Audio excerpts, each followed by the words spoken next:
My sister Kara grabbed my arm and yanked me out of my wheelchair in front of 150 guests. I felt my shoulder dislocate, the bone ground out of its socket. My vision went black. I collapsed. The last thing I heard before I passed out was Kara's voice. "Oh my God, my dress! Did she scratch my dress?" When I came to, a woman in a gray suit was kneeling beside me. "This is assault," she said. And that word changed everything. But before I tell you how my sister's entitlement shattered my body and her entire life, drop your name and location below. I feature viewers as characters in every story. And subscribe so you don't miss out. My name is Iris Vance, and I am 26 years old. If you saw me walking down the street on a good day, you would see a perfectly healthy young woman.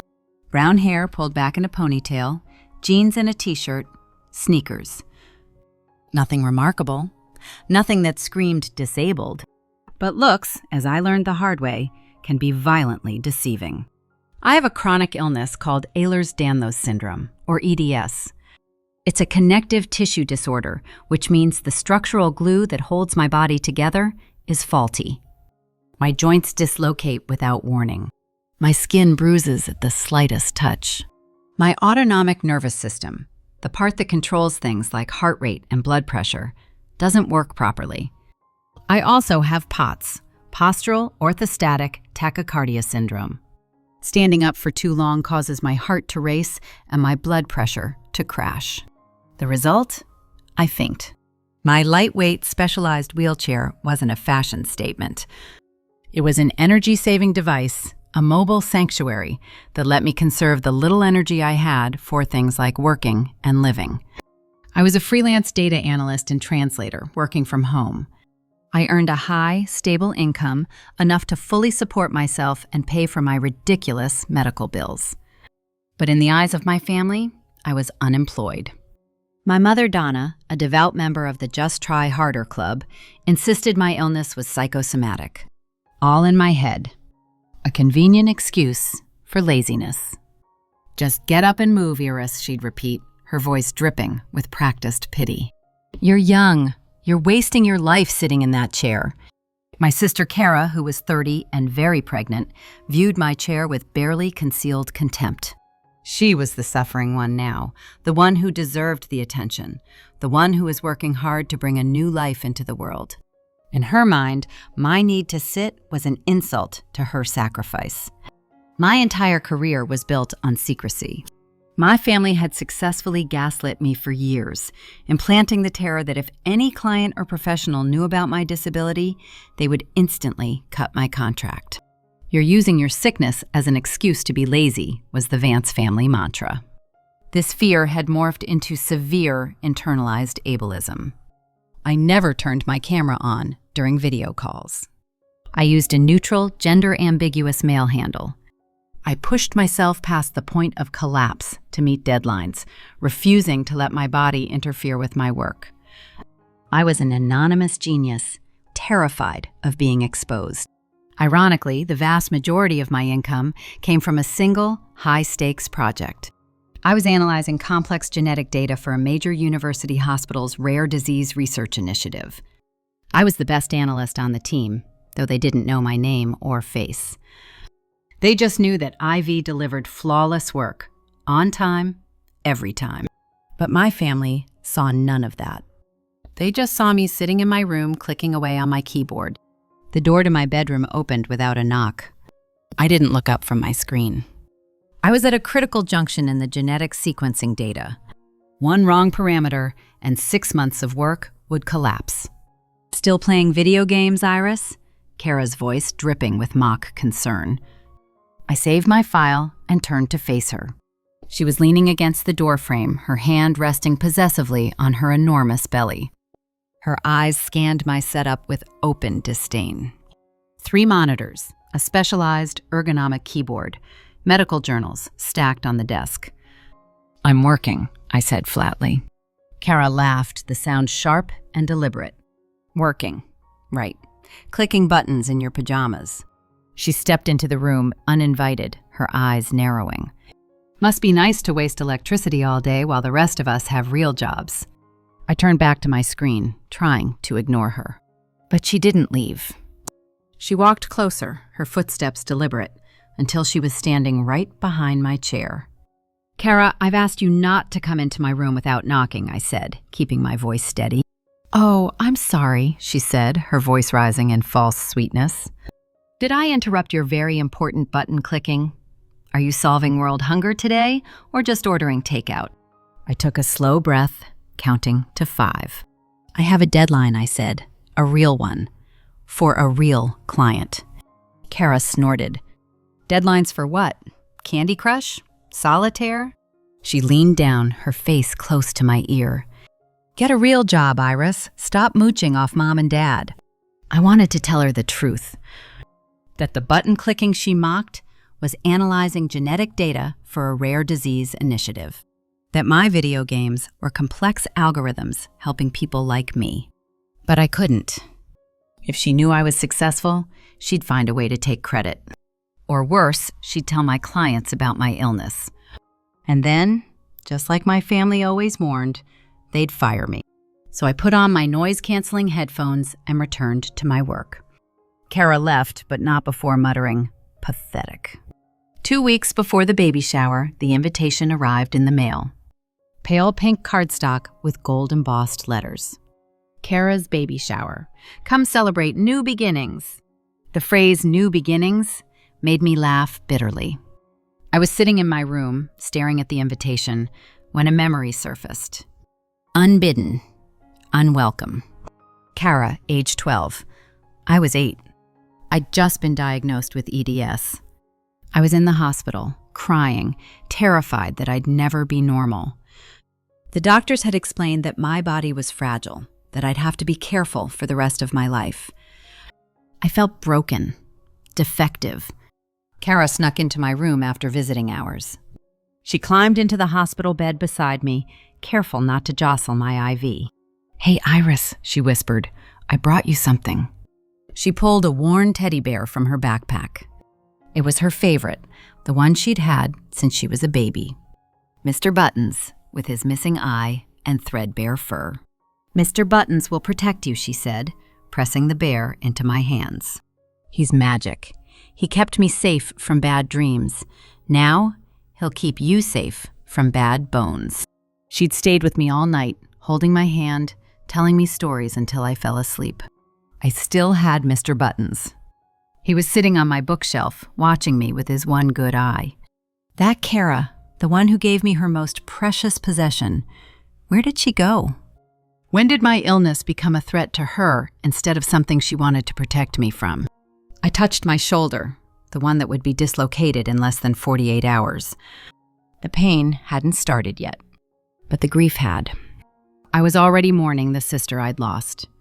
The baby shower was held in a rented ballroom filled with a nauseating amount of baby blue ribbons and tiny plastic ducks.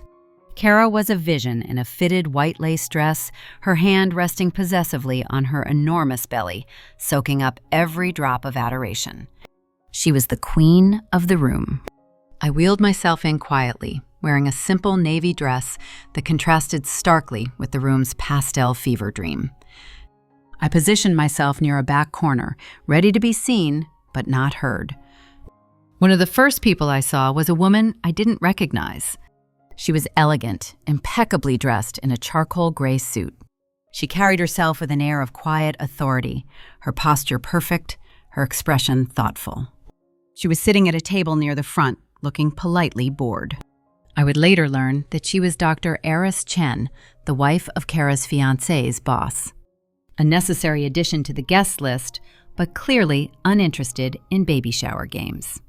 Dr. Eris was a world-renowned rheumatologist and a specialist in connective tissue disorders. She noticed me instantly. Not with pity, but with a sharp, professional curiosity. Her eyes moved from my face to my wheelchair, then to my hands, which were resting on the armrests. She saw the hypermobile joints, the way my fingers bent back at unnatural angles. She saw the faint bruises on my wrists. And then she nodded, a small, almost imperceptible gesture. Recognition. The party continued its excruciatingly cheerful course until the fun games segment. Kara, beaming with false enthusiasm, announced the game. "Guess the baby food flavor," she chirped, clapping her hands. "Okay, everyone has to stand for this. We need to circle up for the blindfold stage." The word stand hit me like a physical blow. My hands, resting on the armrests of my wheelchair, began to tremble. I knew what was coming. A tight circle, unknown duration, bodies pressing close. Every worst-case scenario flashed through my mind in rapid succession. Someone bumps my chair. My shoulder subluxes. I stand too long. My blood pressure crashes. I faint in the middle of the circle. They all think I'm faking. I took a slow breath, trying to keep my voice steady. "Kara, I think I'll sit this one out," I said, keeping my voice low and polite. "I can score or just watch." The room didn't go silent, but I felt the shift. A few heads turned. Kara's smile froze on her face, but her eyes changed. They went from bright and performative to cold and calculating in the space of a heartbeat. She rolled her eyes, a slow, deliberate gesture. She made sure the women closest to her saw it. A visual cue. Here she goes again. "Oh, come on, Iris," she said, her voice still chirpy, but with an edge I knew well. "Must you always be so dramatic?" I felt the familiar burning flush rise on my neck. "It's not drama, Kara," I said, trying to hold on to my composure. "I just can't stand for that long. I need to conserve my energy." Kara stepped closer, lowering her voice so only I could hear. "Energy? You sit and play on your computer all day. What energy do you need to conserve?" Her eyes were hard, glittering with something ugly. The narcissistic focus of her mind was clear.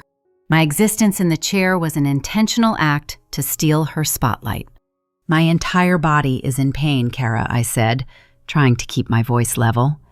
"I have EDS, and I'm trying to avoid a dislocation or a faint." "Pain?" she hissed. "I'm 8 months pregnant. I haven't slept in 3 days. My back hurts. My feet are swollen. But you don't see me sitting down and demanding special treatment." "It's not special treatment," I said. "It's a medical accommodation." "It's attention-seeking," she snapped. My mother, Donna, sensing an impending scene, rushed over. Her face was tight with forced calm. "Iris, darling," she said in a stage whisper, loud enough for nearby guests to hear.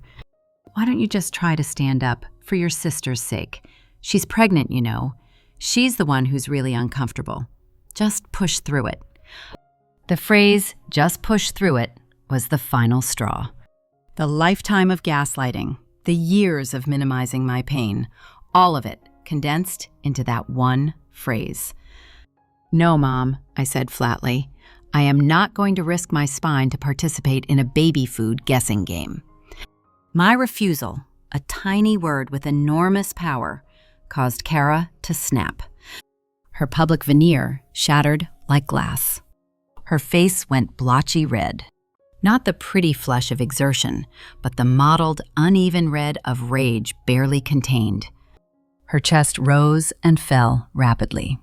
Her hands, which had been resting lately on her belly, clenched into fists. I saw it happening. The switch flipping. The mask of the perfect, glowing mother-to-be sliding off to reveal something raw and ugly underneath. "You are doing this on purpose," she screamed, forgetting her audience entirely. The string quartet stopped playing mid-note. The room went silent. 150 pairs of eyes turned to look at us. "You've always been jealous of me," Kara shrieked, her voice rising to a pitch I'd never heard before. "You want everyone to pity you. I know your legs work, you fake." That phrase, "I know your legs work," hit me like a physical blow. It was the ultimate dismissal of the invisible suffering of chronic illness. Before I could even process the words, she was upon me. She moved fast. Faster than I thought possible for someone 8 months pregnant. 1 second, she was 3 feet away. The next, her hand was around my left forearm. Her grip was vice-tight, her nails digging into my skin. I felt the pressure points where her fingers met bone. The pull came without warning. Not a gentle tug. Not a helpful assist. A violent upward yank, as if she were trying to rip me out of the chair by sheer force. My body, caught off guard, had no time to brace. I felt it before I heard it. A grinding sensation deep in my shoulder joint. The humerus, the bone of my upper arm, sliding out of the shallow socket of my shoulder blade. It didn't pop. It scraped. A horrible, wet, grinding sound that I felt more than heard. The pain was instant and total. White hot, blinding. It radiated from my shoulder, down my arm, up my neck, into my jaw. My breath caught in my throat. I tried to scream, but no sound came out. My vision started to tunnel, black creeping in from the edges. My heart, already struggling with the sudden shift in posture, began to race. Too fast, too hard. 120 beats per minute. 140. 160. My blood pressure, already unstable, plummeted. My body, sensing the catastrophic drop, began to shut down. This is it, I thought. This is how I die. At my sister's baby shower. My knees buckled. My legs, which Kara insisted worked, turned to water. I remembered the doctor's warning from years ago. A traumatic dislocation can cause nerve damage. Permanent damage. Protect your shoulder at all costs. I have to stay conscious, I thought desperately. I have to protect my head. But I couldn't. My body, in emergency mode, chose unconsciousness over catastrophe. Everything went dark. Dr. Aris saw it all. She was 30 feet away when Kara grabbed me. She saw the angle of the pull, the violent upward force. She saw my shoulder deform, the joint visibly displaced under my skin. She saw the exact moment my eyes rolled back, my pupils dilating. And she saw Kara, still holding my arm, recoil in shock as I became dead weight. Kara let go. I fell. Not a controlled descent. A full, unprotected collapse. My dislocated shoulder hit the floor first, taking the brunt of the impact. Then my head. The sound of skull meeting polished wood echoed through the silent ballroom. A sickening, hollow thud. When I came to, I was lying amidst the pastel decorations. The scent of expensive perfume mixed with the sickening, coppery smell of blood from where my head had hit the ground. My vision was swimming, blurred. I could hear everything, but I couldn't focus. Voices, footsteps, the rustle of fabric. And then, Kara's high, hysterical voice cut through the silence. Oh my God, my dress. Did she scratch my dress? Not, is she breathing? Not, someone help her. But her dress. The sheer, naked narcissism was almost funny in its horror. Then, a voice, calm and powerful, sliced through the panic. Stand back, everyone. Do not touch her. Through my blurred vision, I saw Dr. Aris kneel beside me. She moved with the practiced efficiency of a medical professional. She ignored the blood, the shattered comm, and the expensive suit she was wearing. She took my head gently but firmly between her hands, stabilizing my cervical spine. "Miss Vance, can you hear me?" she said, her voice clear and authoritative. "Do not try to move. Tell me where the pain is worst." "My shoulder," I managed to gasp, my voice weak. "And my head." Dr. Aris's expression was grim as she gently examined the angle of my arm. The shoulder was visibly deformed, the joint displaced. "I know this type of injury," she said, more to herself than to me. "This is a severe, traumatic dislocation. It needs to be reduced under sedation in a hospital setting.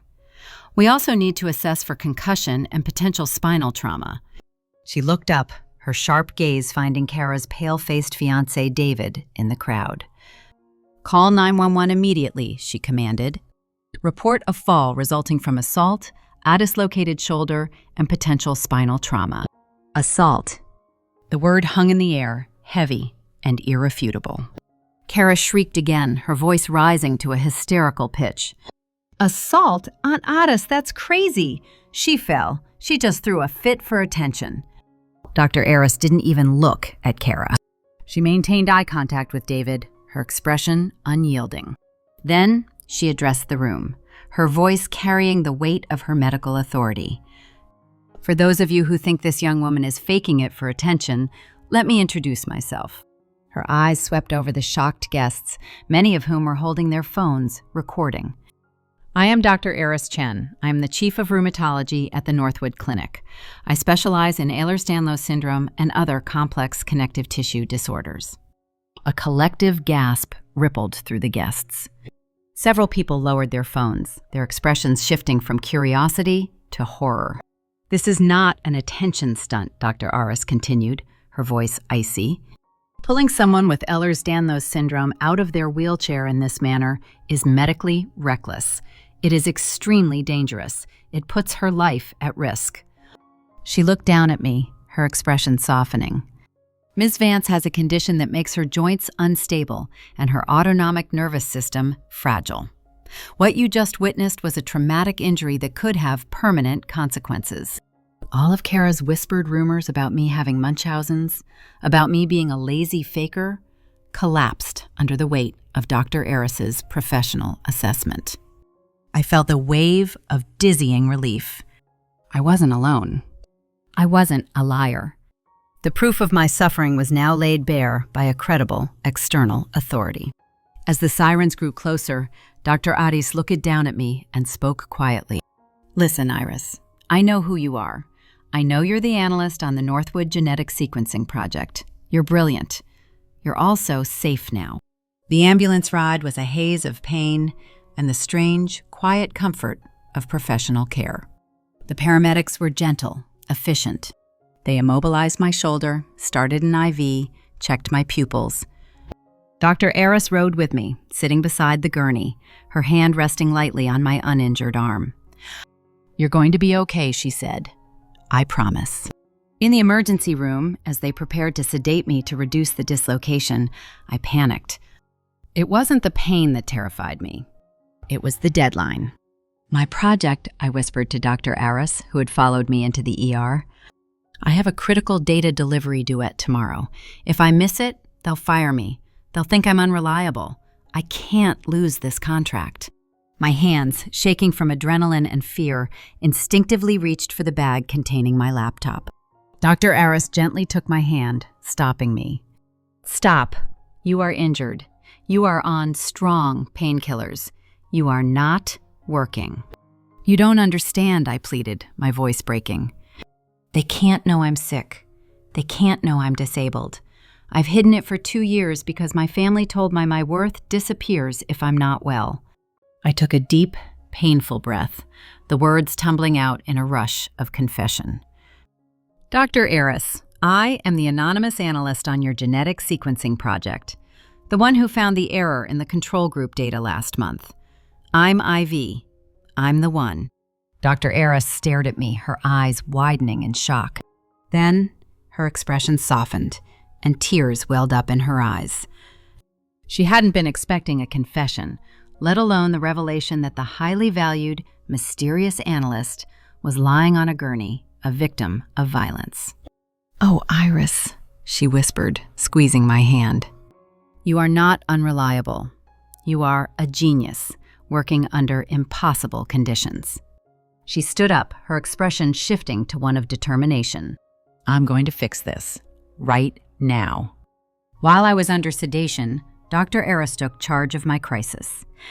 She immediately contacted the project director, a man named Ethan Reeves. She didn't just explain the delay. She told him the full, ugly truth. About my illness, about my dedication, about the assault. About the fact that IV, the analyst they'd relied on for 2 years, had been working through pain they couldn't imagine. When I woke up, the first person he saw was not my mother. It was Ethan Reeves, the project director, standing by my bedside. He was in his 40s with graying hair and kind eyes. He held a folder in his hands. Dr. Chen explained everything, Iris, Ethan said, his voice calm and respectful. Your deadline is extended indefinitely. Your contract is secure. We are not the kind of people who punish you for a medical emergency. He held up a printout of my latest analysis. You are not a lazy faker, he continued. Your work just allowed us to pinpoint a genetic anomaly that could lead to a breakthrough in treatment for hundreds of patients. You are a hero to this team. The family curse, the ingrained fear that I was only valuable when I was hiding, began to break. For the first time in my life, someone saw my work and my illness and valued me for both. The next day, the real storm hit.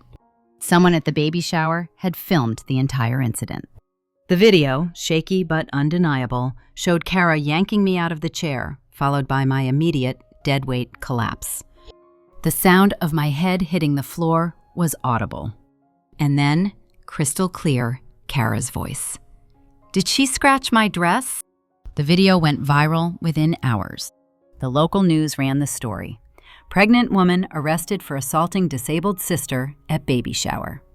The comments section was a mix of outrage and disbelief.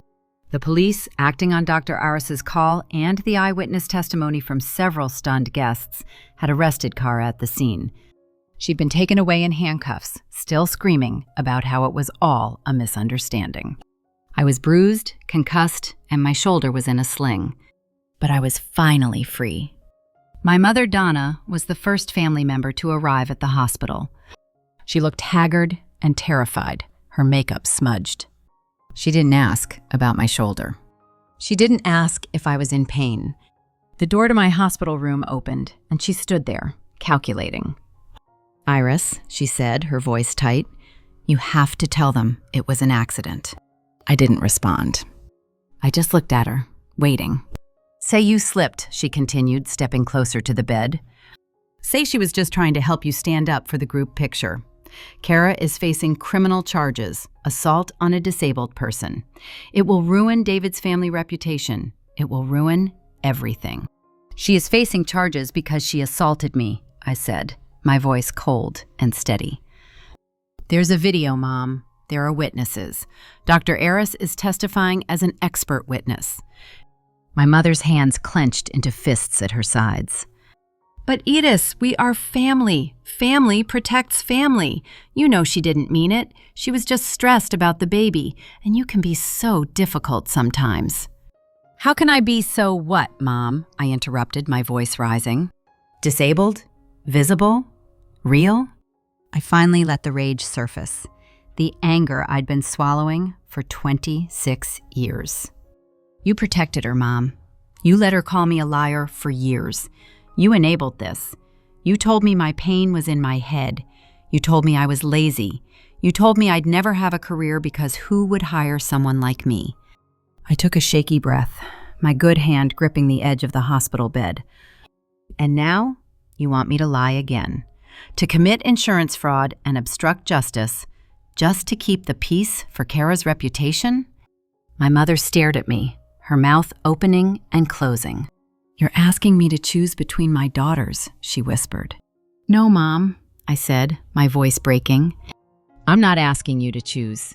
You already chose, 26 years ago. I looked her in the eye, unflinching. You chose to believe Kara when she said I was faking. You chose to call my pain drama. You chose to protect her reputation over my spine. This isn't a choice. This is a consequence. My mother had no answer. She left, realizing that her control over the narrative and over me had vanished. The legal process moved with frightening speed. 3 weeks after the assault, I sat in a windowless conference room. Fluorescent lights, cheap carpet, a long table separating two worlds. On one side, Kara's attorney, a sharp-suited woman named Ms. Brennan. Kara's parents, looking diminished and exhausted. Kara herself, looking pale and small, her belly now enormous. On my side, my attorney, Mr. Coe. Dr. Aris, present as my medical expert. And me, my arm still in a sling. Ms. Brennan slid a folder across the table. We're prepared to offer $750,000, she said, her voice clipped and professional, in exchange for a written victim impact statement requesting leniency for my client. I didn't touch the folder. Leniency for what? I asked. Ms. Brennan didn't blink. For assault and battery on a disabled person. The video is damning. Dr. Aris's testimony is devastating. If this goes to trial, my client faces up to 5 years in prison. She paused, letting that sink in. With your statement, we can reduce the charge to simple assault. Probation, community service, no jail time. Kara spoke for the first time, her voice small and broken. Iris, please, she whispered. I didn't mean to hurt you. I was just stressed. The baby, the planning, everything was so overwhelming, and you were just sitting there. Stop, I said, cutting her off. Don't use your baby as an excuse. I looked at my mother, who was sitting beside Kara, her hands clenched in her lap. Where is this money coming from? I asked. My father, who had been silent, cleared his throat. We're liquidating assets, he said quietly. The lake house, retirement accounts. We're taking out a loan for the rest. I understood immediately. They were paying for Kara's crime. They were sacrificing everything they'd built to keep her out of prison. But they never offered me a penny for my own medical bills. The irony was not lost on me. I looked at Mr. Coe. What exactly am I agreeing to? I asked. The settlement covers medical expenses, pain and suffering, and punitive damages, he explained. In exchange, you write a victim impact statement requesting that the court show leniency. It doesn't guarantee anything, but it significantly reduces the likelihood of prison time. I looked at Kara.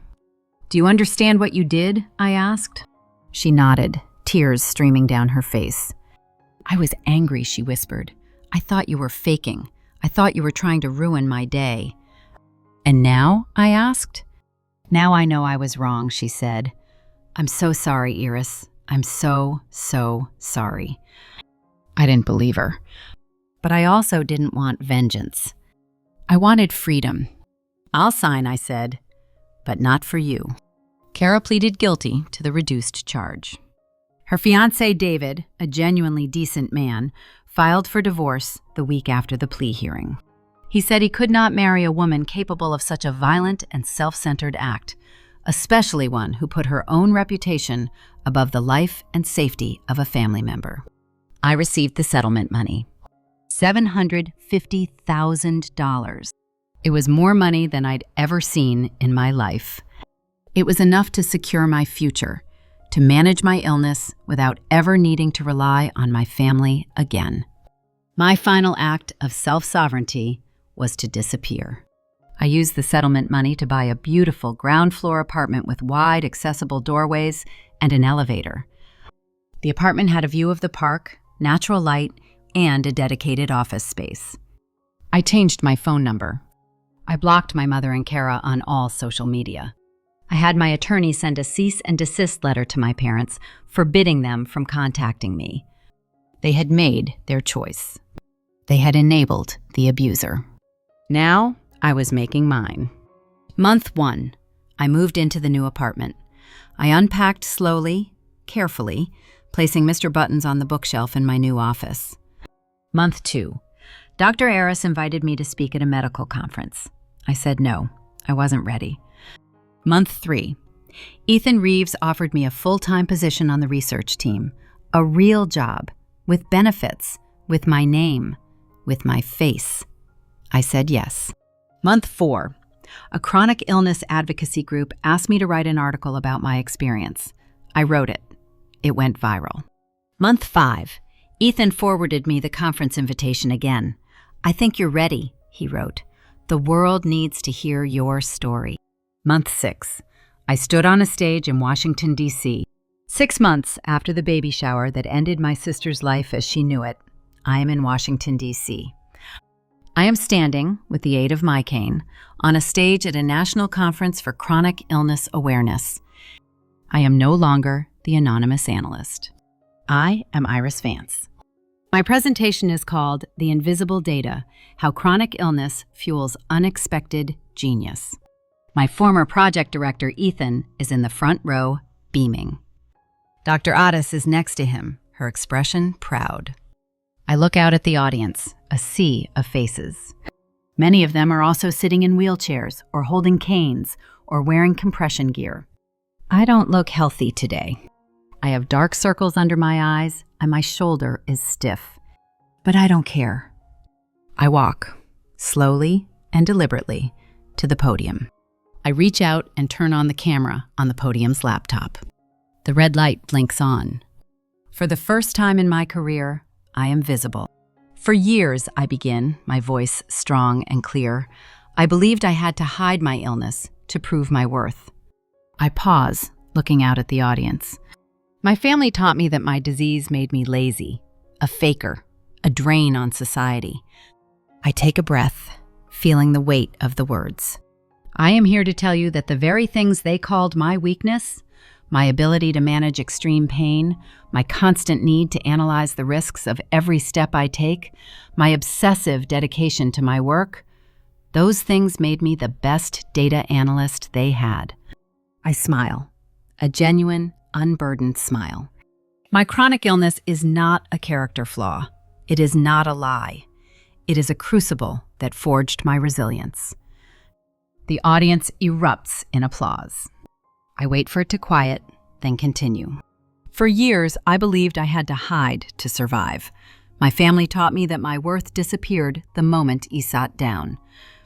I gripped the podium, my knuckles white. But here's what they didn't understand. My wheelchair didn't make me weak. It made me efficient.